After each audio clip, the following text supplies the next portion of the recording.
Qué bendición poder estar nuevamente con ustedes, nuestros queridos hermanos, que ahora cada día son más los que se conectan y siguen estas grabaciones que nuestro Departamento de Ministerio Hispano está preparando para beneficio de nuestras iglesias, nuestra feligresía y para todos aquellos que aún fuera de nuestro campo también se encuentran con nuestras transmisiones en las redes sociales y pueden también observarlas, compartirlas y seguirlas.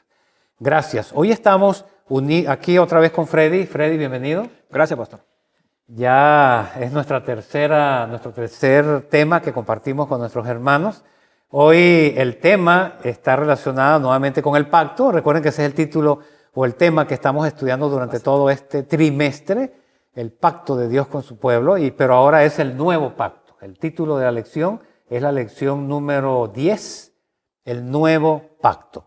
Así que vamos a disponernos a compartir con ustedes, interactuar y compartir algunas de las impresiones que esta lección ha dejado para nosotros y para ustedes también. Hermano Freddy, tenga la bondad y comienza con una oración. Vamos a orar. Querido Padre, nuevamente damos las gracias porque nos permite estudiar tu bendita palabra. Vamos a hablar del nuevo pacto y queremos que tú nos ayudes a entender y que podamos poner en práctica las enseñanzas y compartirlas con aquellos que no la conocen. Bendice a todos los que han de ver este repaso y que todos podamos ser bendecidos con el estudio de tu palabra. Lo pedimos en el nombre de Jesús. Amén. Amén. Ok, para estudiar la lección de esta semana, nuevamente el autor usa el libro de Jeremías, Freddy, como referencia. Y usa Jeremías 31:31, el versículo de memoria. Dice, he aquí vienen días, dice Jehová, en los cuales haré nuevo pacto con la casa de Israel y con la casa de Judá. Si yo no hubiera leído este versículo, que está en Jeremías 31:31, y me hablan de un nuevo pacto, es muy probable que en mi mente hubiera pensado que tenía que ver con el Nuevo Testamento. Nuevo Testamento, Antiguo Testamento. Generalmente en el contexto cristiano se habla de que el pacto nuevo que Dios hace con su iglesia, un pacto de gracia, es un pacto basado en nuevas cosas, porque el viejo, el antiguo, del que hablaba el Antiguo Testamento, básicamente la ley de Dios y esas cosas, ya quedaron obsoletas, ya quedaron atrás, ya Dios las cambió, eso es lo que viene a la mente del cristiano cuando habla de nuevo pacto. Pero ¿sabes qué interesante? Que la palabra nuevo pacto ya aparece en el Antiguo Testamento. Así que no tiene que ver nada con el hecho de que tenga que ver con el que Jesús ahora vino y ahora de ahora en adelante es nuevo porque Jesús ya vino. Definitivamente, por lo que empezamos a ver ahora aquí, esa expresión nuevo pacto tiene también connotaciones con la antigüedad, con el pueblo, y el mismo pueblo de Israel incluso. O sea, que ese nuevo pacto tenía en mente Dios porque le está hablando a su pueblo en el pasado, no es solamente para el pueblo de ahora. Así es. ¿Qué tienes que aportarnos al respecto? Pues sí, pastor, el nuevo pacto es interesante cuando lo vemos desde otra perspectiva también, ¿no? O sea, la salvación siempre ha sido por gracia, jamás ha sido por obra. Así que decir que el viejo pacto era salvación por la ley y que ahora es por gracia, es decir, algo totalmente sin sentido, pues, porque todo el tiempo la salvación ha sido por gracia. Amén. Ahora, el pacto de Dios se mostró en un sistema, digamos, de sacrificio, de forma, de figura, que estaban apuntando hacia un personaje central, que sabemos que es Jesucristo, ¿no? Ahora, después que Jesús viene, también lo podemos ver como nuevo el hecho de que ya no estamos viendo a través de sombras y figuras.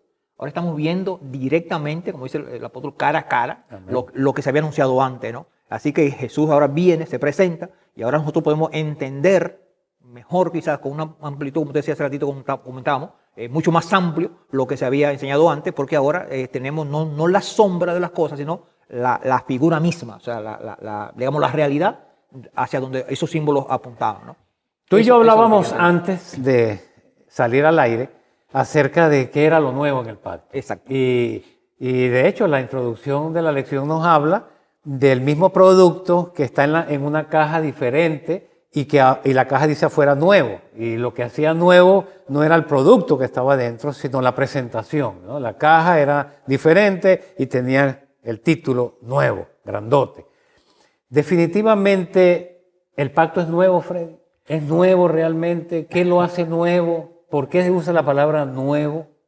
Pues cuando tocamos la lección número 2, que nos tocó hace unas semanas atrás, yo dije que lo nuevo no era, digamos, el contenido del pacto, sino yo hablé de que lo nuevo era el lugar en donde estaba escrita la palabra del pacto, ¿no? ¿Por qué? Porque cuando Dios estableció el pacto en Sinaí con Israel saliendo de Egipto, pues Él le dio su palabra, su pacto, las 10 palabras, incluso dice la Biblia, se la dio en tabla de piedra. Ahora, Jeremías, cuando leemos Jeremías, dice, vienen días en que haré un nuevo pacto con la casa de Israel. Les voy a dar mi ley y la voy a escribir ¿dónde? En su corazón. O sea, la voy a escribir en su mente y en su corazón. Y ahora nadie tendrá que enseñarle a nadie diciendo conocer al Señor, porque todos me conocerán desde más chico hasta más grande. Entonces, yo entiendo que lo nuevo acá no es que el contenido del pacto sea distinto, sino que la forma ahora como Dios, digamos, nos lo enseña es diferente. Porque ahora nuestro corazón es, digamos, viene a ser la piedra donde están escritos esos mandamientos. También yo decía en esa lección número 2 que antiguamente había gente en Israel que se escribían la palabra del pacto y la llevaban por aquí guindando, se la ponían por acá en diferentes formas, ¿no? Pero esto no le hacía a ellos ningún efecto, porque la ley Dios no quiere que la ley esté de manera externa. No, Dios quiere que esté ¿dónde? En nuestro corazón. Es ahí entonces donde empiezan las cosas a cambiar, ¿no? Que entren a nuestro corazón y entren, como dice la Jehová, en el desarrollo de nuestro carácter. Okay. Entonces, ¿el contenido es el mismo? Sí, así lo entiendo. ¿El autor del pacto cambia? No. Tampoco cambia. Miren, la lección nos introduce haciendo algunas preguntas interesantes. Dice, ¿quién promueve el pacto? El nuevo pacto. Según Jeremías 31 al 34, el que promueve el nuevo pacto es el mismo del pacto antiguo, si es que le podemos dar ese nombre. Exacto. O del pacto que tenía el pueblo Dios antes. O sea, el promotor del pacto es el mismo. Pregunta, ¿de quién es la ley del que se habla aquí ahora que va a estar en el corazón y no fuera? ¿De quién es? Del mismo del pacto anterior. Y pregunta también, ¿qué versículos enfatizan el aspecto relacional que Dios quiere mantener con el pueblo? O sea, definitivamente no hay cambios ni en el pacto, ni en el que da el pacto, porque el que da el pacto es Dios y Dios no cambia, Dios es eterno. Entonces el problema como que está no en el pacto o en su contenido, ni en que el que da el pacto, sino en la otra parte del pacto. La otra parte del pacto somos nosotros. Somos nosotros. O sea, el gran problema está entonces en nosotros. Nuevamente, nosotros somos los que estamos haciendo que ese pacto tuviese que haber sido renovado. O sea, Dios tuvo que haber pensado, ¿cómo hago? Yo me imagino a Dios pensando, ¿cómo hago para que estos muchachos, estos hijos míos tan tercos, tan obstinados, tan difíciles, puedan entender lo que yo quiero compartirles? ¿Cómo hago? ¿Será que definitivamente tengo que buscar otra forma, otro método de hacérselo entender? Pero lo que Dios nos quiere dar a entender siempre definitivamente es lo mismo. Decías algo hace rato que me llamó la atención. Si vamos ante un juez o ante un notario, porque vamos a firmar un pacto que tú y yo estamos haciendo, y tú y yo redactamos ese pacto en una servilleta, porque nos sentamos una vez en un restaurante y conversamos, oye, vamos a hacer esto, ¿qué te parece? Esto para ti, esto para mí, lo redactamos. Y vamos y lo firmamos incluso. Y vamos donde el notario o el juez o el abogado, y decimos, mira, nosotros queremos autentificar esto. Lo más probable es que nos va a decir, mira, así no se puede. Vamos a tener que buscar un papel especial, un papel membretado quizás, que tenga el sello oficial y que le dé autenticidad a ese mismo documento. O sea, lo transcribimos tal como está de la servilleta a ese papel, pero ahora ya le estamos dando un carácter oficial porque no ha cambiado el contenido, lo que ha cambiado es en dónde se ha oficializado ese pacto. Definitivamente creo que por allí vamos nosotros con la lección de esta semana, que tiene que ver con el nuevo pacto que Dios quiere hacer con la casa de Israel. Así que es cuestión de semántica, de terminología, no hay nada antiguo ni nada nuevo, definitivamente es lo mismo, lo que cambia es la persona, como tú dijiste, el judío antes lo cargaba afuera y pensaba que era algo externo, que era algo frío, dijimos en una lección que compartimos tú y yo hace unas semanas atrás, algo frío, como un papel y una tinta, pero ahora Dios quiere que sea algo de emoción, donde haya emoción, donde tú te sientas con el corazón agitado porque te vas a encontrar con la otra parte del pacto, donde tú disfrutas esa relación, donde no esperas el día de encontrarte y hablar con Él, y oras en la mañana y oras en la tarde y le cuentas a todo el mundo al Dios maravilloso con el que tú convives, el Dios con el que hiciste un pacto. Oye, así como alguien que se gana la lotería y se lo cuenta a todo el mundo, pues el que se gana la lotería con Cristo se lo cuenta a todo el mundo. Así es. Entonces, lo del pacto, entonces, pastor, no se entendió, creo que Israel no entendió cuál era la esencia de este pacto, de este convenio que Dios quería hacer con ellos, ¿no? Yo decía hace ratito que ellos pensaron que todo era algo externo, ¿no? Pero no, Jeremías habla diciendo, y todos me conocerán. O sea, ese creo que es el punto en donde no se llegó en el pueblo de Israel a entender eso, o digamos la mayoría. Hubo gente que siempre entendió que se trataba de eso. Y por ejemplo, y yo toqué en la lección número 2, creo que fue, gente como José cuando llegó a Egipto, conocía a Jehová. Conocía porque cuando se le presentó aquella situación, él no pensó en que allá en su tierra tenían una ley escrita, no. Pensó en lo que estaba escrito en su corazón. ¿Cómo pecaré yo contra mi Dios?, dijo él. Eso es lo que Dios quería. Así que es una relación entre José y Dios siempre quiso una relación entre él y su pueblo. Y Jesús ya en sus últimos momentos de vida en esta tierra dijo, y esta es la vida eterna, que te conozcan a ti. Dios quiere que nosotros tengamos una relación de que conozcamos a Dios. Y eso lo dice Jeremías, me conocerán todos, del más chico hasta el más grande, me van a conocer. Entonces, nosotros tenemos que ir en esa dirección, que en nuestra relación de pacto con Dios tiene que haber un conocimiento de Dios para que podamos saber qué quiere Él y podamos hacer lo que Él quiera. Cuando vemos en Jeremías, nuevamente hablando de Jeremías 31, la expresión nuevo pacto, volvemos a ver nuevamente que el Señor dice que Él quiere perdonar vuestros pecados, quiero perdonar la iniquidad. Así que definitivamente no podemos dejar de enfatizar y de decir qué grande el Dios que hace pacto con nosotros, cuando no solamente nos muestra su amor, sino que también nos muestra su perdón, su deseo de quitar el pecado, quitar la iniquidad, eliminar esa tensión que hay entre nosotros y Él por causa de nuestra rebeldía.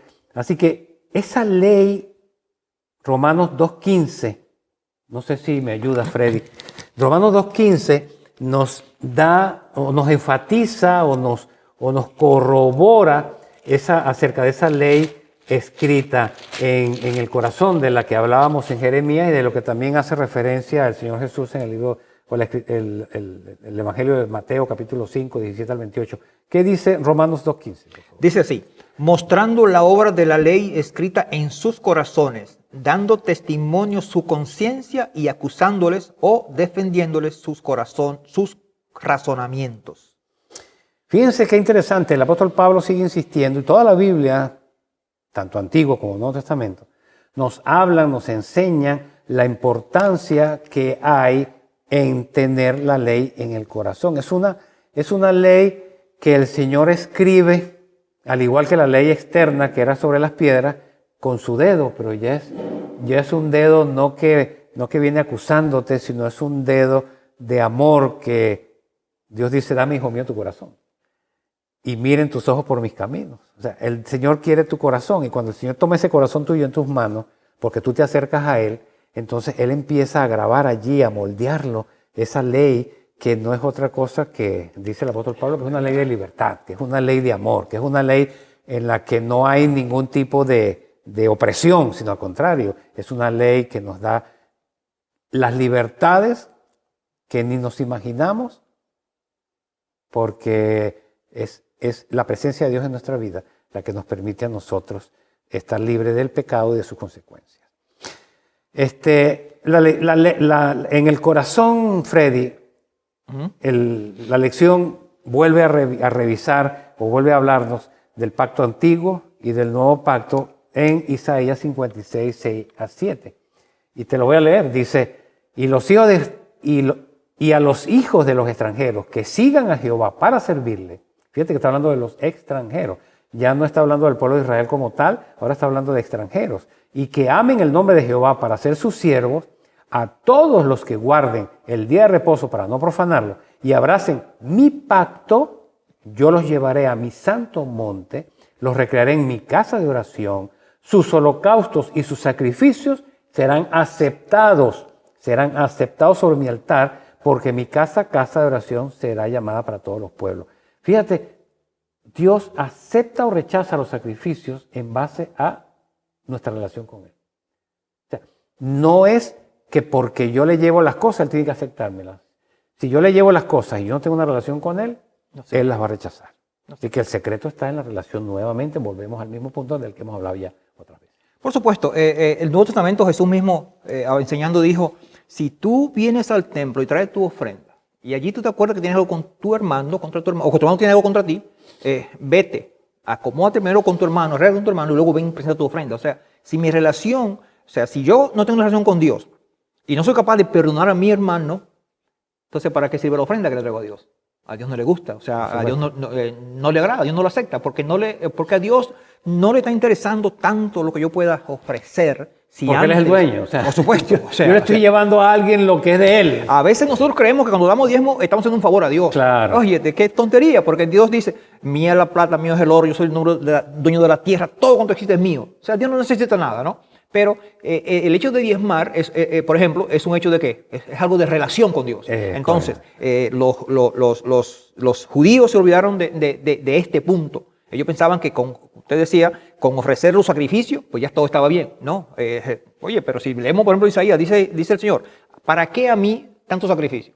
Y lo peor de todo, Él dice, ¿quién a ustedes le mandó que trajeran esas cosas? Yo pregunto, ¿será que Dios se lo olvidó? Fue Dios que lo mandó. Pues Él lo mandó. Pero el problema es que cuando la yo no forma tengo, en que lo hacía, no tanto el hecho de hacerlo, la manera como lo hacía. Si no tengo una relación con Dios, lo que yo puedo ofrecerle a Dios no le interesa realmente. Claro. Dios quiere primero una relación con Él. Y el pueblo de Israel se olvidó. Nosotros hoy pudiéramos también olvidarnos. Cuando cumplimos en nuestra vida religiosa, cumplimos con nuestras responsabilidades de una manera mecánica y formalista, sin tener relación con Dios, pues estamos también perdiendo el tiempo, porque a Dios eso no le interesa. Dios quiere que haya conocimiento de Jehová. Si alguien ha de gloriarse, gloriarse en esto, dice, en conocerme a mí, que yo soy Dios. Entonces, nosotros deberíamos ir en esa dirección. Claro, claro que sí. Hebreos capítulo 8, versículo 6, dice que no solamente es un nuevo pacto, Freddy, sino también dice que es mejor. Le da un calificativo adicional, dice, es un pacto mejor. O sea, además de ser nuevo, es mejor. ¿Por qué será mejor?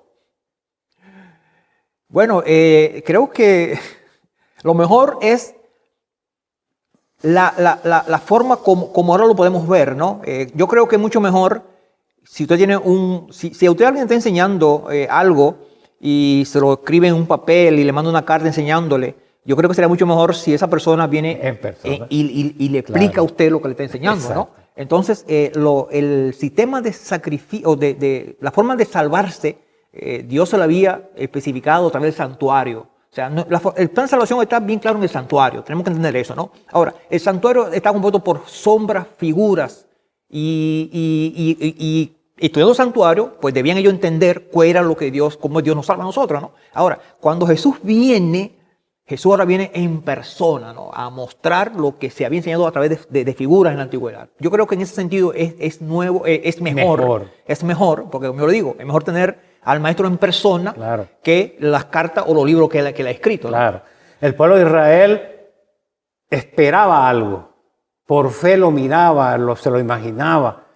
Pero nosotros ahora ya podemos mirar hacia atrás, a diferencia de ellos. Ellos miraban hacia adelante, nosotros miramos atrás y descubrimos toda la grandeza de lo que el cielo hizo por nosotros en la persona de Jesús. Lo vemos en todo su ministerio, en todo lo que hizo en nuestro favor.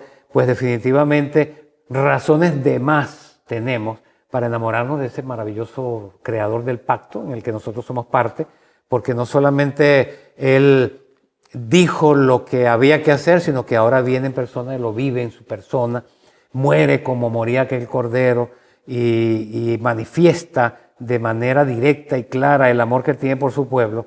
Pues definitivamente es mejor, mucho mejor que lo que el pueblo judío tenía por delante cuando lo hacía a través de las sombras o los ritos que ellos realizaban. Así es.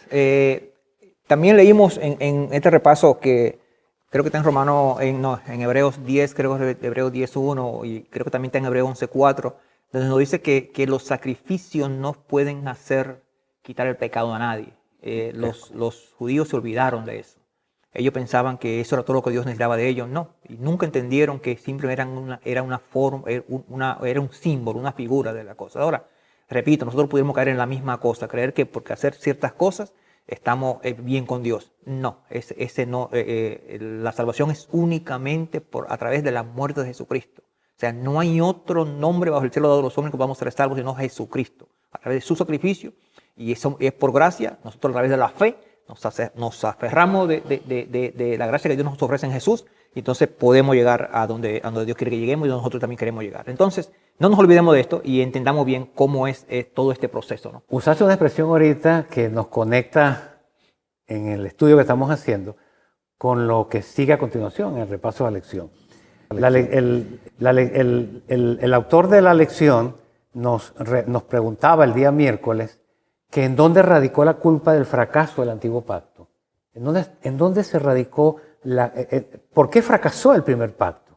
Y entonces el comentario que se hace allí dice, el problema del antiguo pacto no era el pacto en sí, como ya lo hemos mencionado reiteradamente, sino en el hecho de que el pueblo no lo aceptó por fe.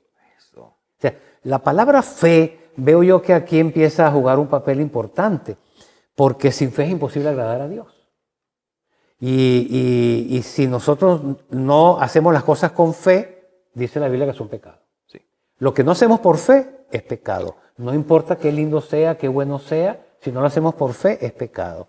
Y cuando el Hijo del Hombre venga, preguntó Jesús mismo, hallará fe en la tierra. O sea que ese elemento de la fe, Freddy, creo que sería interesante analizarlo un poquito más en profundidad, porque yo creo que definitivamente si nosotros no sabemos con quién estamos tratando, porque la fe, eso es lo que hace, nos conecta con el Dios del pacto.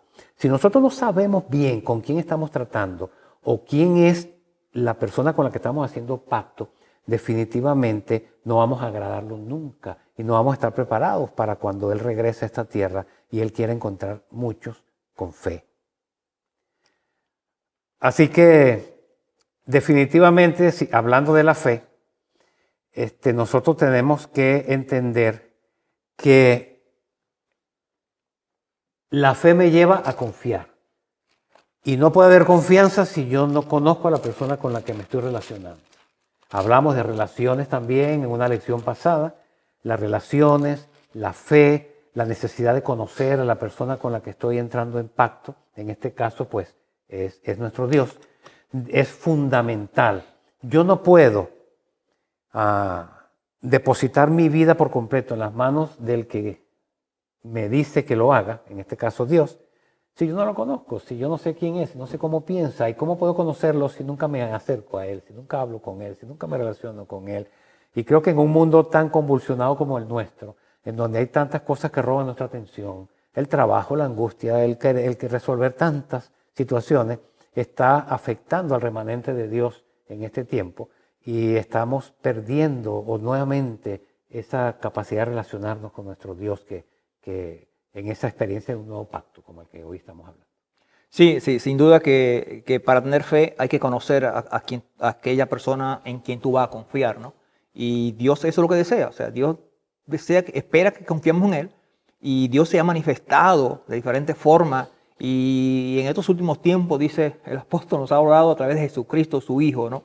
Entonces, a través de Él, Dios se ha revelado. Yo hago siempre, cuando predico, hago énfasis en estas cosas, ¿no? A través de Jesucristo, nosotros podemos conocer a Dios. Y cuando lo veamos desde ese punto de vista, conociendo a Jesucristo, lo que Él hizo, lo que Él es, cómo Él vivió, entonces ahí podemos saber cómo es Dios. Y en ese tiempo que usted y yo podamos dedicar al estudio de la palabra de Dios, vamos a ir conociendo a Dios y entonces vamos a poder confiar en Él. Porque es imposible confiar en alguien que tú no conoces. Eso está bien, bien claro. Y entonces cuando tengamos esa fe, pues por supuesto vamos a hacer las cosas con otro sentido. Pues. Porque ya no se trata de fijar los ojos en las cosas que hacemos, sino en aquel para quien estamos actuando. Y toqué hace ratito Hebreos 10.1, dice lo siguiente. Porque la ley, teniendo la sombra de los bienes venideros, no la imagen misma de las cosas, nunca pueden, por los sacrificios mismos que se ofrecen continuamente cada año, hacer perfecto a los que se acercan. De otra manera, cesarían de ofrecerse, pues los que tributan de este culto limpios una vez, no tendrían ya más conciencia de pecado. O sea, estaban haciendo un sacrificio que no cambiaban, o sea, no te daban la limpieza del pecado, no era por los sacrificios, no, sino era por la fe en quién, hacia donde ellos apuntaban, ¿no? Y eso no se entendió. Nosotros hoy, repito, lo dije hace ratito, pudiéramos estar en la misma cosa, haciendo cosas, creyendo que estamos agradando a Dios y no tenemos la fe puesta en aquel para quien nosotros tenemos que hacerla. Estamos en la iglesia, trabajando muchas veces en la iglesia, trabajando para el Señor y muchas veces no conocemos al Señor. Sabes que mencionabas algo que me hizo pensar en el significado de pecado, ¿no? Pecado significa amartía, es el nombre de pecado. Y ¿sabes lo que significa, o lo que quiere decir amartía? Es no dar en el blanco. O sea, el pueblo de Israel no estaba dando en el blanco. O sea, tú puedes tirar flechas hacia un target, un blanco, y dar en las orillas o dar afuera. El secreto del blanco, como así se llama, o del target en inglés, es poner la flecha en el centro. Y es lo que Dios quería con el nuevo pacto. O sea, que dejemos de estar tirando flechas al aire, flechas que no cumplen ningún efecto, que no nos permiten ganar. La ganancia está cuando le damos en el centro. Es ahí donde podemos ganar la victoria. Y por eso el Señor dice que ese es el pecado, es precisamente saber hacer lo bueno y no hacerlo, dice la Escritura. Pero también dice que cuando no hacemos las cosas con fe, estamos cometiendo pecado, porque no estamos dando en el blanco. ¿Y cuál es el blanco? Volvemos al mismo punto, la relación con Dios. Ya estamos a punto de terminar nuestro repaso, Freddy, y yo no quisiera terminarlo sin mencionar algo importante. Terminando la lección, Jesucristo habló de un nuevo pacto con sus discípulos. Cuando estaban sentados allá en la cena, la última cena previa, aquel jueves de noche previo a su sacrificio, a su muerte, Jesús les dijo: este es el nuevo pacto que con vosotros estoy haciendo. O sea, el nuevo pacto lo volvió a usar Jesús, y qué interesante las connotaciones que eso pueda tener para nosotros hoy, porque Dios se estaba comprometiendo con su carne y con su sangre para la salvación de esos discípulos y también para la salvación de nosotros. El nuevo pacto definitivamente es Cristo Jesús. O sea, Él es el pacto, su persona, su carácter, su experiencia, su vida, su muerte, todo lo que ha hecho, hace y seguirá haciendo por sus hijos. Ese es el nuevo pacto. Y hasta que no lo entendemos, y muchas veces estamos hablando de Santa Cena, y yo quisiera aprovechar, ¿cuántas veces en nuestra iglesia adventista del séptimo día decimos: hay Santa Cena el próximo sábado, y viene la mitad de la iglesia, menos de la mitad? Y al terminar el culto, la gente se corre y se va porque no quiero tener la Santa Cena. Estamos violando el pacto. Yo entiendo eso, estoy violando un pacto. Jesús dijo: este es mi nuevo pacto con vosotros. Qué privilegio que podemos renovar el pacto con Dios cada 3 meses como iglesia, a través de la comunión. Renovar el pacto con Dios. ¿En qué consiste ese pacto? Yo quiero ser tu hijo, sé tú mi Dios, perdóname por no vivir como tú quieres, ayúdame a seguir adelante, me abrazo de ti, Jesús, no me sueltes, porque sin ti no soy nadie. Ese es el pacto, un pacto de relación, un pacto de amistad, un pacto en el que yo como y bebo a Jesús, porque el que no come mi carne ni bebe mi sangre, no tendrá parte conmigo. No tendrá parte conmigo. Juan 6, ¿no? Yeah. Juan 6, el sermón del pan de vida en Capernaum. Sabe que cuando Jesús predicó ese sermón causó un tremendo impacto, ¿no?